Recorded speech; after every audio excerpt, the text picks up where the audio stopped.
आता आपण सौंदर्यवर्धकांबद्दल माहिती घेतली, परत आपल्या शरीरासाठी, शरीरावरती जखमांसाठी मलमची, आय ड्रॉपची माहिती घेतली आणि आता या स्टॉलवर आपल्याला पाहायला मिळत आहेत सुंदर अशा सुशोभित वस्तू ज्या आपण पाहू शकतो. हे लटकन आपण यूज करतो घरामध्ये डेकोरेशनसाठी. त्याबद्दल आपल्याला अधिक माहिती घेतली. नमस्कार, जय गुरुमाता. माझे नाव निकिता मिलिंदराव. हे अहिल्यानगर जिल्ह्यामध्ये गोशाळा आहे. आमच्या गोशाळेचे नाव आहे सुगंध गोशाळा नाशिक. आमच्याकडं गायी आहेत 70 एकाची गोशाळा आहे.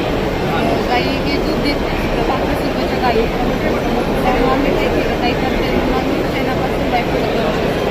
शेणापासून ते तोरण आहे आणि त्याची हे तोरण आहे, खूप सुंदर आहे.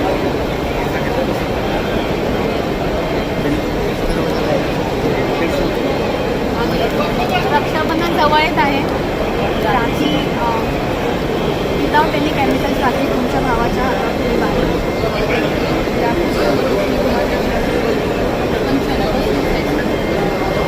आनंद काय करते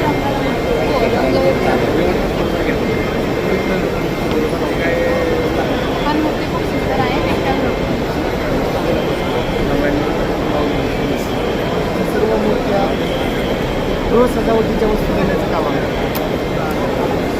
गृह सजावटीच्या वस्तू यांच्या स्टॉलवर मिळतात आणि खास करून हे किचन आहे गणपती बाप्पाचं. खूप सुंदर किचन आहे. तुम्हाला कोणाला गिफ्ट करायचं असेल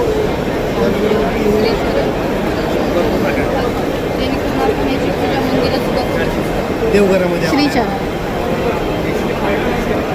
जेणेकरून आपण गायी दररोज आपण आपल्या संस्कृतीमध्ये गायीला पाहतो म्हणजे गायी दररोज आपण पूजा करू शकत नाही. गायीच्या शेणापासून बनवलेले